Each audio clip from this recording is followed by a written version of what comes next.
ಆಗಿ ಚೂಸ್ ಮಾಡ್ಕೊಳ್ಳಿ. ಯಾಕಂದ್ರೆ ಫಸ್ಟ್ ಇಂದ 9th ಮಂತ್ ವರ್ಗುನು ಫಸ್ಟ್ ಸ್ಕ್ಯಾನ್ ಬಂದು ಅರ್ಲಿ ಸ್ಕ್ಯಾನ್ ಅಂತ ಮಾಡ್ತಾರೆ, ಅದನ್ನ ಡೇಟ್ ಸ್ಕ್ಯಾನ್ ಅಂತಾನೂ ಕೂಡ ಹೇಳ್ತಾರೆ. ಅದನ್ನ 6 weeks ಅಲ್ಲಿ ಮಾಡೋದು. ಸೊ ನಾನು first time doctor. Hello friends, welcome back to my channel Preethu Gowda Kannada vlogs. ಎಲ್ಲರೂ ಹೇಗಿದ್ದೀರಾ? ಹೋಪ್ ನೀವೆಲ್ಲರೂ ತುಂಬಾನೇ ಚೆನ್ನಾಗಿದ್ದೀರಾ ಅಂತ. ಸೊ ಇನ್ನೂ ಯಾರು ನನ್ನ ಚಾನಲ್ಗೆ ಸಬ್ಸ್ಕ್ರೈಬ್ ಮಾಡ್ಕೊಂಡಿಲ್ಲ, ದಯವಿಟ್ಟು ಸಬ್ಸ್ಕ್ರೈಬ್ ಮಾಡ್ಕೊಂಡು ನೋಡಿ. ಸೊ ನನ್ನ ಇನ್ಸ್ಟಾಗ್ರಾಮ್ ಅಕೌಂಟ್ ಕೂಡ ಇದೆ, ಪ್ರೀತು ಗೌಡ ಕನ್ನಡ ವ್ಲಾಗ್ಸ್, ಅದನ್ನು ಕೂಡ ಫಾಲೋ ಮಾಡಿ ಅಂತ ಹೇಳ್ತಾ ಈ ವಿಡಿಯೋನ ಸ್ಟಾರ್ಟ್ ಮಾಡೋಣ. ಸೊ ನಾನು ಈ ವಿಡಿಯೋದಲ್ಲಿ ಯಾವುದ್ರ ಬಗ್ಗೆ ಮಾತಾಡ್ತಿದ್ದೀನಿ ಅಂದರೆ, ಲಾಸ್ಟ್ ವಿಡಿಯೋದಲ್ಲಿ ಹೇಳಿದಾಗೇನೆ ಫಸ್ಟ್ ಟು 3 months ಅಲ್ಲಿ ಯಾವ್ಯಾವ ಥರ ಸಿಂಪ್ಟಮ್ಸ್ ಇರುತ್ತೆ, ಏನೇನು ಸ್ಕ್ಯಾನ್ಗಳಿರುತ್ತೆ, ಬ್ಲಡ್ ಟೆಸ್ಟ್ ಯಾವ್ದಾವ್ದೆಲ್ಲ ಇಂಪಾರ್ಟೆಂಟ್ ಇರುತ್ತೆ, ಯಾವ ಟೈಮಿಗೆ ಮಾಡಿಸ್ಬೇಕು, ಇದನ್ನೆಲ್ಲನೂ ನಾನು ಈ ಒಂದು ವಿಡಿಯೋದಲ್ಲಿ ಹೇಳ್ತೀನಿ. ಇದು ಕಂಪ್ಲೀಟ್ ನನ್ನ ಫಸ್ಟ್ ಟ್ರೈಮೆಸ್ಟರ್ದು ರೀಕ್ಯಾಪ್ ಅಂತಾನೆ ಹೇಳ್ಬೋದು. ಸೊ ವಿಡಿಯೋನ ಸ್ಟಾರ್ಟ್ ಮಾಡೋಣ. ಸೊ ನನ್ನ ಲಾಸ್ಟ್ ವಿಡಿಯೋಸ್ನ ಇನ್ನೂ ಯಾರು ನೋಡಿಲ್ಲ, ನನ್ನ ಫಸ್ಟ್ ಒಂದು ಯಾವಾಗ ಕನ್ಫರ್ಮ್ ಆಯಿತು ಅನ್ನೋದಾಗಿರ್ಬೋದು, next ಪ್ರೆಗ್ನೆನ್ಸಿಲಿ periods miss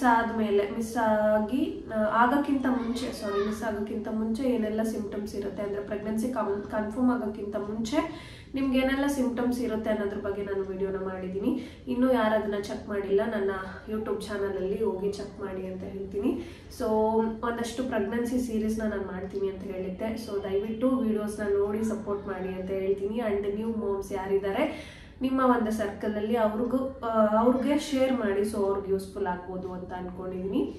so first to 3 months ಹೆಂಗಿರುತ್ತೆ ಏನು ಅಂತ ನೋಡೋಣ.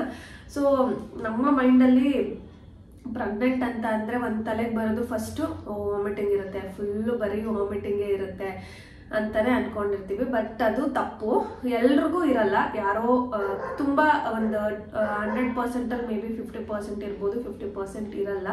ಅದು ನಮ್ಮ ಮೇಲೆ ಡಿಪೆಂಡ್ ಆಗುತ್ತೆ, ನಮ್ಮ ಬಾಡಿ ಮೇಲೆ ಅಥವಾ ಹೆಂಗೆ ಏನು ಅನ್ನೋದ್ರ ಮೇಲೆ ಡಿಪೆಂಡ್ ಆಗುತ್ತೆ. ಸೊ ನನಗೆ ಯಾವುದೇ ಥರ ವಾಮಿಟಿಂಗ್ ಇರಲಿಲ್ಲ. ಸೊ ನನಗೆ ಕನ್ಫರ್ಮ್ ಆಗಿದ ತಕ್ಷಣ ನಾನು ಹಾಸ್ಪಿಟಲ್ಗೆ ಹೋಗಿದ್ವಿ ಚೆಕ್ ಮಾಡ್ಸೋಕ್ಕೆ ಅಂದ್ಬಿಟ್ಟು. ಫಸ್ಟ್ ನಾವೇ ಮನೇಲಿ ಕಿಟ್ ತಂದು ನಾನೇ ಟೆಸ್ಟ್ ಮಾಡ್ಕೊಂಡಿದ್ದೆ, ಅದಾದಮೇಲೆ ಹೋಗಿದ್ದು. ಇನ್ನೊಂದೇನು ಫಸ್ಟ್ ಹೇಳ್ತೀನಿ ಅಂತ ನಾನು ಹೇಳಬೇಕು ಅಂತ ಅಂದರೆ, ಹಾಸ್ಪಿಟಲ್ನ ಕರೆಕ್ಟಾಗಿ ಚೂಸ್ ಮಾಡ್ಕೊಳ್ಳಿ. ಯಾಕಂದರೆ ಫಸ್ಟಿಂದ 9th ಮಂತ್ ವರ್ಗುನು, ಫಸ್ಟ್ ಮಂತಿಂದ 9th ಮಂತ್ ವರ್ಗುನು ಒಬ್ಬರ ಹತ್ರನೇ ತೋರಿಸ್ಕೊಳ್ಳಿ. ಯಾಕಂದರೆ ಅವ್ರಿಗೆ ನಿಮ್ಮ ಬಾಡಿ ಆಗಿರ್ಬೋದು, ನಿಮ್ಮ ಬಾಡಿಲಿ ಏನೇನು ಆಗ್ತಿದೆ ಅನ್ನೋದಾಗಿರ್ಬೋದು, BP ಆಗಿರ್ಬೋದು, ಕಂಪ್ಲೀಟ್ ಎಲ್ಲ ಅವ್ರಿಗೆ ಗೊತ್ತಿರುತ್ತೆ. ಸೊ ಅವ್ರಿಗೆ ಲಾಸ್ಟಲ್ಲೂ ಈಸಿ ಆಗುತ್ತೆ ಅಂತ ಅನಿಸುತ್ತೆ. ನನ್ನ ಪ್ರಕಾರ ನನಗೆ ಹಂಗೆ ಅನ್ಸೋದು.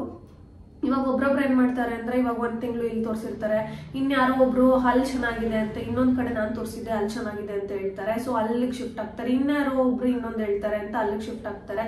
ಸೊ ಆ ಥರ ಮಾಡೋಕ್ಕೆ ಹೋಗ್ಬೇಡಿ. ಫಸ್ಟೇ ತೋರಿಸ್ಕೊಳ್ಳೋಕ್ಕಿಂತ ಮುಂಚೆ, ಫಸ್ಟ್ ಸ್ಕ್ಯಾನಿಗೆ ಹೋಗೋಕ್ಕಿಂತ ಮುಂಚೆನೇ ನೀವು ಹಾಸ್ಪಿಟಲ್ನ ಫಸ್ಟು ಡಿಸೈಡ್ ಮಾಡ್ಕೊಳ್ಳಿ. ನಿಮಗೆ ಹತ್ರ ಇರೋದು ಮತ್ತು ಚೆನ್ನಾಗಿ ನೋಡೋದು, ನಿಮ್ಮ ಫ್ರೆಂಡ್ ಸರ್ಕಲ್ನಾಗಿರ್ಬೋದು ಅಥವಾ ಯಾರೋ ಅಲ್ಲಿ ತೋರಿಸಿರೋರಾಗಿರ್ಬೋದು, ಎಲ್ಲನೂ ಫಸ್ಟೇ ತಿಳ್ಕೊಂಡು ಫಸ್ಟು ಒಂದು ಹಾಸ್ಪಿಟಲ್ನ ಕರೆಕ್ಟಾಗಿ ಯಾರು ಚೆನ್ನಾಗಿ ಗೈನಕಾಲಜಿಸ್ಟ್ ನೋಡ್ತಾರೆ ಅವ್ರ ಹತ್ರ ಫಸ್ಟಿಂದ 9th ಮಂತ್ವರೆಗೂ ತೋರಿಸ್ಕೊಳ್ಳೋದು ಒಳ್ಳೇದು ಅಂತ ಅನಿಸುತ್ತೆ ನನ್ನ ಪ್ರಕಾರ. ಸೊ ಹಾಸ್ಪಿಟಲ್ ಚೂಸ್ ಮಾಡೋದು ಅದೆಷ್ಟು ಹೆಡ್ಡೇಕ್ ಅಂದ್ರೆ ಹಾಸ್ಪಿಟಲ್ ಚೂಸ್ ಮಾಡೋದು ಒಂದು ದೊಡ್ಡ ತಲೆನೋವು ಅಂತಾನೆ ಹೇಳ್ಬೋದು. ನಿಜವಾಗ್ಲೂ ಅಷ್ಟು ಕನ್ಫ್ಯೂಷನ್ಸ್ ಇರುತ್ತೆ. ಇವಾಗ ನಾವೆಲ್ಲೋ ಒಂದು ಕಡೆ ತೋರಿಸ್ತಿರ್ತೀವಿ, ಇನ್ನೊಬ್ರ ಹತ್ರ ಕೇಳಿದಾಗ ಅವ್ರು ಹೇಳ್ತಾರೆ ಅಲ್ಲಿ ಅಷ್ಟು ಚೆನ್ನಾಗಿಲ್ಲ, ಅಲ್ಲೇ ಯಾರಿಗೋ ಏನೋ ಆಗಿತ್ತು, ಅಥವಾ ಅಲ್ಲಿ ಚೆನ್ನಾಗಿ ನೋಡಲ್ಲ, ಇನ್ನೊಂದು ಕಡೆ ಇಲ್ಲಿ ನಾನು ತೋರಿಸ್ತಿದ್ದೀನಿ ಅಲ್ಲಿ ತೋರಿಸ್ಕೊಳ್ಳಿ ಅಂತ ಹೇಳ್ತಾರೆ. ಸೊ ತುಂಬ ಕನ್ಫ್ಯೂಷನ್ಸ್ ಆಗ್ತಿರುತ್ತೆ. ಬಟ್ ನಿಮಗೆ ಫಸ್ಟ್ ಟೆಸ್ಟ್ಗೆ ಹೋದಾಗ ಡಾಕ್ಟರ್ ಮಾತಾಡೋ ವೇ ಆಗಿರ್ಬೋದು ಅಥವಾ ಅವ್ರು ಟೆಸ್ಟ್ ಮಾಡೋ ವೇ ಆಗಿರ್ಬೋದು, ಅದೆಲ್ಲ ನೋಡಿದಾಗ ನಿಮಗೆ ಅರ್ಥ ಆಗುತ್ತೆ. ಸೊ ನಾನೇ ಏನು ಹೇಳ್ತೀನಿ ಅಂದರೆ, 1-2-3 ಜನದ ಹತ್ರ ಕೇಳ್ಕೊಳ್ಳಿ, ಬೇಕು ಅಂದರೆ ಕೇಳಿಕೊಂಡು ಯಾರು ಚೆನ್ನಾಗಿ ನೋಡ್ತಾರೆ ಡಾಕ್ಟರ್ಸು ಏನು ಅನ್ನೋದು ಗೊತ್ತಿರುತ್ತೆ ಅಲ್ವಾ. ಸೊ ಅವ್ರ ಹತ್ರ ತೋರಿಸ್ಕೊಳ್ಳೋದು ಒಳ್ಳೇದು ಅಂತ ಅನಿಸುತ್ತೆ. ಸೊ ಫಸ್ಟ್ ಮಂತಲ್ಲಿ ಫಸ್ಟ್ ಸ್ಕ್ಯಾನ್ ಬಂದು ಅರ್ಲಿ ಸ್ಕ್ಯಾನ್ ಅಂತ ಮಾಡ್ತಾರೆ, ಅದನ್ನ ಡೇಟ್ ಸ್ಕ್ಯಾನ್ ಅಂತಾನೂ ಕೂಡ ಹೇಳ್ತಾರೆ. ಅದನ್ನ 6 weeks ಅಲ್ಲಿ ಮಾಡೋದು. ಸೊ ನಾನು ಫಸ್ಟ್ ಟೈಮು ಡಾಕ್ಟರ್ನ ವಿಸಿಟ್ ಮಾಡಿದಾಗ ತುಂಬಾ ಬೇಗ ಹೋಗ್ಬಿಟ್ಟಿದೆ, ಅಂದ್ರೆ ಒಂದು 3 weeks 4 weeks ಏನೋ ಕನ್ಫರ್ಮ್ ಆಗಿತ್ತು ನನಗೆ. ಅವರು ಅವಾಗ ಹೇಳಿದ್ರು ಇದು ತುಂಬಾ ಅರ್ಲಿ ಆಯ್ತು, 6 weeks ಮಾಡೋಣ test, early scan date scan. So ಅದರಲ್ಲಿ ನಿಮ್ಗೆ ಏನ್ ಗೊತ್ತಾಗುತ್ತೆ ಅಂದ್ರೆ, 2 ಮಕ್ಕಳಿದ್ಯಾ, ಟ್ವಿನ್ಸ್ ಇದೆಯಾ ಅಥವಾ ಸಿಂಗಲ್ ಬೇಬಿ ಇದೆಯಾ ಅನ್ನೋದು ಗೊತ್ತಾಗುತ್ತೆ. ಇನ್ನೊಂದು ಹಾರ್ಟ್ ಬೀಟ್ ಗೊತ್ತಾಗುತ್ತೆ ಆ ಒಂದು ಅರ್ಲಿ ಸ್ಕ್ಯಾನ್ ಅಲ್ಲಿ, ಅಷ್ಟೇ, ಇನ್ನೇನು ಇಲ್ಲ. ಅರೌಂಡ್ ಅದು 1500 ಇಂದ 2000 ಇರ್ಬೋದು ಅನ್ಸುತ್ತೆ ಆ ಸ್ಕ್ಯಾನ್. ನನಗೆ ಅಷ್ಟು ನೆನಪಿಲ್ಲ.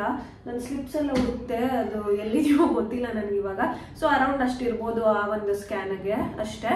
ಅದರಲ್ಲಿ ಹಾರ್ಟ್ ಬೀಟ್ನ ತೋರಿಸ್ತಾರೆ ನಿಮಗೆ, ಬಟ್ ಹಸ್ಬೆಂಡ್ನ ಒಳಗೆ ಬಿಡಲ್ಲ. ಸೊ ನಮಗೆ ಮಾತ್ರ ತೋರಿಸ್ತಾರೆ. ಅದು ಒಂದು ಇದು ಪವನ್ ಅಂತೂ ನನಗೆ ಮಾತ್ರ ಕೇಳಿಸ್ಲಿಲ್ಲ, ನೀನು ಮಾತ್ರ ಕೇಳಿಸ್ಕೊಂಡೆ. ಬಟ್ ಅವ್ರು ಒಳಗೆ ಎಷ್ಟು ಹೇಳಿದ್ರು ಅವ್ರು ಒಳಗೆ ಬಿಡಲ್ಲ, ಅದೇನೋ ಒಂದು ರೂಲ್ಸ್ ಅಂತೆ, ಒಳಗೆ ಬಿಡಲ್ವಂತೆ ಅವರು. ಸೊ ಅದನ್ನ ನಾವೇನು ಮಾಡೋಕ್ಕಾಗಲ್ಲ, ಫಾಲೋ ಮಾಡಲೇಬೇಕು. ಸೊ ಫಸ್ಟ್ ಇದರಲ್ಲಿ ಹಾರ್ಟ್ ಬೀಟ್ನ ತೋರಿಸ್ತಾರೆ, ಅದೊಂದು ಸ್ಕ್ಯಾನ್ ಆಗುತ್ತೆ. ಅದಾದ್ಮೇಲೆ ಒಂದಷ್ಟು ಬ್ಲಡ್ ಟೆಸ್ಟ್ಗಳನ್ನ ಮಾಡ್ತಾರೆ. ಅದರಲ್ಲಿ ಥೈರಾಯ್ಡ್ ಟೆಸ್ಟು, ಶುಗರ್ ಟೆಸ್ಟು, ಒಂದಷ್ಟು ಇರುತ್ತೆ, ಎಲ್ಲ ಒಂದು ಬ್ಲಡ್ ಟೆಸ್ಟ್ನ ಮಾಡ್ತಾರೆ. ಅದಾದ್ಮೇಲೆ ಯೂರಿನ್ ಟೆಸ್ಟ್ ಕೂಡ ಮಾಡಿಸ್ತಾರೆ ಫಸ್ಟ್ ಟೈಮಲ್ಲೇ. ನಾವು ಯಾವಾಗ ಡೇಟ್ ಸ್ಕ್ಯಾನ್, ಅರ್ಲಿ ಸ್ಕ್ಯಾನ್ಗೆ ಹೋಗಿರ್ತೀವಿ ಅದರಲ್ಲೇ ಇಷ್ಟು ಟೆಸ್ಟ್ಗಳು ಮಾಡ್ತಾರೆ. ನಾರ್ಮಲ್ ಆಗೇ ಇರುತ್ತೆ. ನನಗೇನಷ್ಟು ಟಯರ್ಡ್ನೆಸ್ ಆಗಿರ್ಬೋದು, ವಾಮಿಟಿಂಗ್ ಆಗಿರ್ಬೋದು, ಅದೆಲ್ಲ ಯಾವುದು ಏನು ಊಟ ಸೇರ್ದಲ್ಲೇ ಇರಲ್ಲ. ಒಬ್ರೊಬ್ರಿಗೆ ಆ ಥರ ಎಲ್ಲ ಏನೂ ಇರಲ್ಲ. ನೆಕ್ಸ್ಟ್ ಹೇಳ್ತಾರೆ 12 to 13 ವೀಕ್ಸ್ಗೇನೋ ಹೇಳ್ತಾರೆ. ಒಂದು ನಿಮಿಷ ನಾನು ನೋಡ್ಬಿಟ್ಟು ಹೇಳ್ಬಿಡ್ತೀನಿ. ಎಸ್, ನೆಕ್ಸ್ಟ್ ಒಂದು NT ಸ್ಕ್ಯಾನ್ ಅಂತ ಬರುತ್ತೆ, ಅದು 12 to 13 ವೀಕ್ಸ್ ಅಂತ ಇರುತ್ತೆ. ಸೊ ಫಸ್ಟ್ ಟ್ರೈಮಿಸ್ಟರ್ ಅಂದರೆ ನಿಮಗೆ ಅದರಲ್ಲಿ first month, second month, third month include ಆಗಿರುತ್ತೆ. ಸೊ ಥರ್ಡ್ ಮಂತಲ್ಲಿ ನಿಮಗೆ ಒಂದು NT ಸ್ಕ್ಯಾನ್ ಅಂತ ಮಾಡ್ತಾರೆ. ಇನ್ನೊಂದನ್ನ ನೀವು ತಿಳ್ಕೊಳ್ಬೇಕೇನಂದ್ರೆ, ಯಾವುದೇ ಸ್ಕ್ಯಾನ್ ಆಗಿರ್ಬೋದು, ಯಾವುದೇ ಬ್ಲಡ್ ಟೆಸ್ಟ್ ಆಗಿರ್ಬೋದು, ಅವ್ರು ಎಷ್ಟು ಸತಿ ಹೇಳಿದ್ರು ನಾವು ಮಾಡಿಸ್ಲೇಬೇಕು. ಅದನ್ನ ಯಾವುದೇ ಕಾರಣಕ್ಕೂ ಮಿಸ್ ಮಾಡೋ ಹಾಗೆ ಇಲ್ಲ. ಯಾವ ವೀಕಲ್ಲಿ ಹೇಳಿರ್ತಾರೆ ಆ ವೀಕಲ್ಲೇ ಮಾಡಿಸ್ಬೇಕು. ಇಲ್ಲಾಂದ್ರೆ ತುಂಬ ನಾಳೆ ಮಾಡಿಸಿದ್ರಾಯ್ತು ಬಿಡು, ನಾಡಿದ್ದು ಮಾಡಿಸೋದಾಯ್ತು, ನೆಕ್ಸ್ಟ್ ವಾರ ಮಾಡಿಸಿದ್ರಾಯ್ತು, ನೆಕ್ಸ್ಟ್ ತಿಂಗಳು ಮಾಡಿಸಿದ್ರಾಯ್ತು, ಆ ಥರ ಮಾಡಕ್ ಹೋಗ್ಬೇಡಿ. ಅವ್ರು ಯಾವ ವೀಕಲ್ಲಿ ಹೇಳಿರ್ತಾರೆ ಆ ವೀಕಲ್ಲೇ ಮಾಡಿಸ್ಬೇಕು. ಬಿಕಾಸ್ ಅದರಲ್ಲಿ ಇವಾಗ ಒಂದೊಂದು ಸ್ಕ್ಯಾನಲ್ಲೂ ಅವ್ರು ಏನಾದರೂ ಒಂದು ಐಡೆಂಟಿಫೈ ಮಾಡಕ್ ಹೇಳಿರ್ತಾರೆ. ಅಂದ್ರೆ ಮಗು ಬೆಳವಣಿಗೆ ಹೇಗಿದೆ, ಆ ಥರ ಏನಾದರೂ ನೋಡೋಕ್ಕೆ ಏನಾದರೂ ಪ್ರಾಬ್ಲಮ್ ಇದೆಯಾ ಅನ್ನೋದಕ್ಕೋಸ್ಕರ ಆ ಥರ ಸ್ಕ್ಯಾನ್ಗಳು ಹೇಳಿರ್ತಾರೆ. ಸೊ ಥರ್ಡ್ ಮಂತಲ್ಲಿ 12 to 13 ವೀಕ್ಸಲ್ಲಿ ಒಂದು ಇಂಪಾರ್ಟೆಂಟ್ ಸ್ಕ್ಯಾನ್ ಅಂದರೆ NT ಸ್ಕ್ಯಾನ್, ಅದನ್ನ ಮಿಸ್ ಮಾಡೋ ಹಾಗೆ ಇಲ್ಲ. ಅದಾದ್ಮೇಲೆ ಅದ್ರ ಜೊತೆನೆ ಮತ್ತೆ ಬ್ಲಡ್ ಟೆಸ್ಟ್ ಮಾಡಿಸ್ತಾರೆ, ಡಬಲ್ ಮಾರ್ಕರ್ ಟೆಸ್ಟ್ ಅಂತ ಮಾಡಿಸ್ತಾರೆ. ಅದರಲ್ಲಿ 2 ಹಾರ್ಮೋನ್ಸ್ ಬಗ್ಗೆ ಏನೋ ತಿಳ್ಕೊಳ್ಳೋಕ್ಕೋಸ್ಕರ ಅದನ್ನ ಮಾಡಿಸ್ತಾರೆ. ಆ ಟೆಸ್ಟು ತುಂಬಾ ಇಂಪಾರ್ಟೆಂಟ್, ಅವತ್ತೇ ಮಾಡ್ಬೇಕು ಆಕ್ಚುಲಿ ನೀವು ಅದನ್ನ. ಇದು ಸ್ಕ್ಯಾನ್ ಆದ್ಮೇಲೆ ಆ ಒಂದು ಬ್ಲಡ್ ಟೆಸ್ಟ್ ಮಾಡಿಸ್ತಾರೆ. ಅದು ಸ್ವಲ್ಪ ಕಾಸ್ಟ್ಲಿ ಇರುತ್ತೆ, ಆ ಒಂದು ಡಬಲ್ ಮಾರ್ಕರ್ ಟೆಸ್ಟು. ಅದ್ರದ್ದು ನನಗೆ ಪ್ರೈಸ್ ಅಷ್ಟು ನೆನಪಿಲ್ಲ. ಸೊ ಅದನ್ನು ಮಾಡಿಸ್ಬೇಕು, ಅದು ತುಂಬಾ ಇಂಪಾರ್ಟೆಂಟ್. ಅಂಡ್ ನಿಮಗೆ ಡೇಟ್ ಸ್ಕ್ಯಾನ್ ಅಲ್ಲೇನೆ, ಅರ್ಲಿ ಸ್ಕ್ಯಾನ್ ಅಲ್ಲೇನೆ ನಿಮ್ಗೆ ಯಾವಾಗ ಲಾಸ್ಟ್ ಡೆಲಿವರಿ ಡೇಟ್ ಅನ್ನೋದು ಕೂಡ ಬಂದಿರುತ್ತೆ. ಸೊ ಅದು ಬಂದು ಏನಾಗುತ್ತೆ ಅಂದ್ರೆ, ಇವಾಗ ಫಸ್ಟ್ ಸ್ಕ್ಯಾನ್ ಅಲ್ಲಿ 1 ಡೇಟ್ ಇದ್ರೆ 1-2 ದಿನ 3 ದಿನ ಹಂಗೆ ವೇರಿ ಆಗ್ತಾ ಇರುತ್ತೆ ನೆಕ್ಸ್ಟ್ ಸ್ಕ್ಯಾನ್ಗಳು ಮಾಡುವಾಗ. ಸೊ ನಿಮ್ಗೆ ಹೋಗ್ತಾ ಎಲ್ಲ. ಸೊ ಇಷ್ಟು ಸ್ಕ್ಯಾನ್ಸು ಇಂಪಾರ್ಟೆಂಟ್. ಆ್ಯಂಡ್ ನನಗೆ ಹೆಂಗಿತ್ತು ಅಂದರೆ, ಫಸ್ಟ್ 2-3 ಮಂತ್ಸ್ವರೆಗೂ ಅಂತಂದರೆ ನನಗೆ ಏನೂ ಅಷ್ಟು ವಾಮಿಟಿಂಗ್ ಆಗಿರ್ಬೋದು, ಟಯರ್ಡ್ನೆಸ್ ಆಗಿರ್ಬೋದು, ನನಗೇನು ಅಷ್ಟು ಅನ್ನಿಸ್ತಿರ್ಲಿಲ್ಲ. ನಾರ್ಮಲಾಗಿ ನಾನು ಹೆಂಗಿದ್ದೆ ಹಂಗೆ ತಿನ್ಕೊಂಡು ನಾರ್ಮಲಾಗಿ ಆರಾಮಾಗಿ ಇದ್ದೆ. ಆ್ಯಂಡ್ ಇನ್ನೊಂದೇನೆಂದರೆ 3 ಮಂತ್ಸ್ವರೆಗೂ ವೆಯ್ಟ್ ಲಿಫ್ಟ್ ಮಾಡೋಂಗಿರಲ್ಲ. 3 ಮಂತ್ಸ್ ಕಂಪ್ಲೀಟ್ ಆಗೋವರೆಗೂ ವೆಯ್ಟ್ ಲಿಫ್ಟ್ ಮಾಡಬಾರ್ದು. ಮತ್ತು ಮೆಟ್ಲನ್ನ ರಬ್ಬ ಅಂತ ಇಳಿಯೋದು ಅಂಥದ್ದು ಮಾಡಬಾರ್ದು. ಮತ್ತು ಜಾಸ್ತಿ ಓಡಾಡಬಾರ್ದು, ಟ್ರಾವೆಲಿಂಗ್ ಎಲ್ಲೂ ಮಾಡಬಾರ್ದು. ಅಂದರೆ ತುಂಬ ದೂರ ಟ್ರಾವೆಲಿಂಗ್ ಮಾಡಬಾರ್ದು. ಇಲ್ಲೇ ಎಲ್ಲಾದರೂ ನೀವು ಆಫೀಸ್ಗೆ ಹೋಗಿ ಬರ್ತೀರಾ, ಅರೌಂಡ್ ಒಂದು 10 ಕಿಲೋಮೀಟರ್ಸ್ 5 ಕಿಲೋಮೀಟರ್ಸ್ ಒಳಗಿದೆ ಅಂದರೆ ಓಕೆ ಫೈನ್. ಅದಾದಮೇಲೆ ರೋಡಲ್ಲಿ ಹಳ್ಳ ದಿಂಡಿ ಇರುತ್ತಲ್ಲ, ಅದಕ್ಕೆಲ್ಲ ದಬ ಅಂತ ಬಿಡೋದು, ಹಂಪನ ಜೋರಾಗಿ ಹಾರಿಸೋದು, ಆ ಥರ ಎಲ್ಲ ಮಾಡಬಾರ್ದು. ತುಂಬ ಸೆನ್ಸಿಟಿವ್ ಆಗಿ ಸೂಕ್ಷ್ಮವಾಗಿರಬೇಕು ಫಸ್ಟು 3 ಮಂತ್ಸು. ಸೊ ಸೆಕೆಂಡ್ ಮಂತಲ್ಲಿ ನನಗೆ ಸ್ವಲ್ಪ ಊಟ ಸೇರ್ತಿರ್ಲಿಲ್ಲ. ಸೊ ಫಸ್ಟ್ ಮಂತಲ್ಲಿ ಆರಾಮಾಗಿ ಚೆನ್ನಾಗಿ ತಿನ್ಕೊಂಡು ಆರಾಮಾಗಿದ್ದೆ. ಸೆಕೆಂಡ್ ಮಂತಲ್ಲಿ ಸೇರ್ತಾನೆ ಇರಲಿಲ್ಲ, ಊಟನೇ ಸೇರ್ತಿರ್ಲಿಲ್ಲ. ಏನು ತಿನ್ನಬೇಕು ಅಂತಾನೆ ಅನ್ನಿಸ್ತಿರ್ಲಿಲ್ಲ. ಅಪ್ಪ ಏನು ಬೇಡಪ್ಪ, ಸುಮ್ಮನೆ ಇದ್ಬಿಡೋಣ, ಏನೋ ಒಂದು ತುತ್ತಿನಕ್ಕೂ ಒಂಥರ ಊಟನೇ ಬೇಡ ಅನಿಸ್ಬಿಡೋದು. ನೆಕ್ಸ್ಟ್ 3rd ಮಂತಲ್ಲಿ ನಾರ್ಮಲ್. ಅದೊಂದು ಮಂತ್ ಮಾತ್ರ, ಸೆಕೆಂಡ್ ಮಂತ್ ಮಾತ್ರ ನನಗೆ ಊಟ ಸೇರ್ತಿರ್ಲಿಲ್ಲ ಅಷ್ಟೇ. ಮಿಕ್ಕಿದ್ದು ಫಸ್ಟ್ ಮಂತಲ್ಲೂ ಚೆನ್ನಾಗೇ ಇತ್ತು, 3rd ಮಂತಲ್ಲಿ ಕೂಡ ಚೆನ್ನಾಗೇ ತಿನ್ಕೊಂಡು ಚೆನ್ನಾಗೇ ಇದ್ದೆ. ಸೊ ನಾರ್ಮಲ್ ಫುಡ್ ರೊಟೀನ್ ನೀವು ಮುಂಚೆ ಇರ್ತೀರ ಅದೇ ಥರನೇ ಮೇಂಟೈನ್ ಮಾಡ್ಕೊಂಡು ಹೋಗಿ. ಬಟ್ ಜಂಕ್ನ ಏನು ತಿನ್ನಬಾರ್ದು, ಆಚೆ ನಿಮ್ಗೆ ಏನೇ ತಿನ್ಬೇಕು ಅನ್ಸಿದ್ರು ಏನೂ ತಿನ್ನಬಾರ್ದು. ನೀವು ನಂಬಲ್ಲ, ನಾನು ಇದುವರೆಗೂ ಇನ್ನೂ ಈ ದಿನದವರೆಗೂ ನಾನು ಕನ್ಫರ್ಮ್ ಆದಾಗಿಂದ ನಾನು ಆಚೆ ಶವರ್ಮ ತಿಂದಿಲ್ಲ. ನನ್ನ ಫೇವ್ರೆಟ್ಸ್ ಒಂದಷ್ಟು ಜಂಕ್ ಜಂಕ್ ಫುಡ್ಸ್ ಎಲ್ಲ ಬಿಟ್ಬಿಟ್ಟಿದ್ದೀನಿ. ಸೊ ನಿಮ್ಗೆ ಬೇಕು ಅಂದರೆ ಮನೇಲೇ ಮಾಡ್ಕೊಂಡು ತಿನ್ನಿ. ಹಾಗಂತ ಕಂಪ್ಲೀಟಾಗಿ ಬಿಟ್ಟಿದ್ದೀನಿ ಅಂತ ಅಲ್ಲ. ನಾನು ಆಚೆ ಜಾಸ್ತಿ ತಿಂತಾ ಇದ್ದಿದ್ದೆ ಅಂದರೆ ಗೋಲ್ಗಪ್ಪ ಮತ್ತು ಪಾನಿಪುರಿ ಅಷ್ಟೇ, ಅಂದರೆ ಮಸಾಲೆ ಪುರಿ. ಅದು ಬಿಟ್ಟರೆ ನಾನು ಇನ್ನೇನು ಜಂಕ್ ಆಚೆ ನಾರ್ಮಲ್ ಬೇಕ್ರಿ ಐಟಮ್ಸ್ ಅಷ್ಟೇ, ಅದು ಬಿಟ್ಟರೆ ಬೇರೆ ಏನೂ ತಿಂತಿರ್ಲಿಲ್ಲ. ಸೊ ಜಂಕನ್ನ ನೀವು ಫಸ್ಟ್ ಟು 3 months ಅವಾಯ್ಡ್ ಮಾಡಬೇಕು. ಜಂಕ್ ಏನು ತಿನ್ನಬಾರ್ದು. ನಿಮಗೆ ತಿನ್ನಬೇಕು ಅನ್ಸಿದ್ರೆ ಮನೇಲೇ ಮಾಡ್ಕೊತೀನಿ. ಒಬ್ರೊಬ್ರಿಗೆ ಈ ಟೈಮಲ್ಲೇ ತುಂಬ, ಒಬ್ರೊಬ್ರು ಕಂಪ್ಲೀಟಾಗಿ ಫಸ್ಟ್ ಮಂತಿಂದ 9th month ವರೆಗೂ ವಾಮಿಟಿಂಗ್ ಇರುತ್ತೆ, ಟಯರ್ಡ್ನೆಸ್ ಇರುತ್ತೆ. ಯಾರಿಗಿಲ್ಲ ಅವರು ಬ್ಲೆಸ್ಡ್ ಅಂತಾನೆ ಅನ್ಕೋಬೇಕು. ಬಿಕಾಸ್ ಆರಾಮಾಗಿರ್ತೀವಿ, ನಮ್ಗೇನು ಗೊತ್ತೇ ಆಗಲ್ಲ, ಹೆಂಗೆ ಹೋಯ್ತು ಅನ್ನೋದೇ ಗೊತ್ತಾಗಲ್ಲ. ನನ್ನಂತೂ ನಿಜವಾಗ್ಲೂ ಹಂಗೆ ಅನ್ನಿಸ್ತಿದೆ. ಟಚ್ ವುಡ್ ಹಂಗೆ ಇರಲಿ. ಸೊ ಈ ಥರ ಇತ್ತು ನನ್ನ ಫಸ್ಟ್ ಟು 3 months. ಇಂಪಾರ್ಟೆಂಟ್ ಸ್ಕ್ಯಾನ್ಗಳು ಹೇಳಿದ್ದೀನಿ ನಾನು. ಮತ್ತು ಫುಡ್ ಎಲ್ಲನೂ ಎಗ್ ತಿನ್ಬೋದು, ಮತ್ತು ಫಿಶ್ ತಿನ್ನಂಗಿಲ್ಲ, ಹೀಟ್ ಪದಾರ್ಥಗಳೇನು ತಿನ್ನಂಗಿಲ್ಲ. ಒಬ್ರೊಬ್ರು ಹೇಳ್ತಾರೆ, ಡಾಕ್ಟರ್ಸೇ ಹೇಳ್ತಾರೆ ಪೈನಾಪಲ್ ಮತ್ತು ಪಪಾಯ ತಿನ್ಬೋದು, ಬಟ್ ತುಂಬ ಹಣ್ಣಾಗಿರೋದನ್ನ ತಿನ್ನಬೇಕು, ಕಾಯಿ ಆಗಿರೋದನ್ನ ತಿನ್ನಬಾರ್ದು. ಕಾಯಿ ಒಂಚೂರು ಇರಬಾರ್ದು, ಫುಲ್ ರೈಪ್ ಆಗಿರ್ಬೇಕು, ಫುಲ್ ಹಣ್ಣಾಗಿರೋದನ್ನ ತಿನ್ಬೋದು ಅಂತ. ಬಟ್ ನಾನು ಕನ್ಫರ್ಮ್ ಆದಾಗಿಂದ ತಿಂದಿಲ್ಲ. ನಮ್ಮ ಮನೇಲಿ ಬಿಡೋದು ಇಲ್ಲ.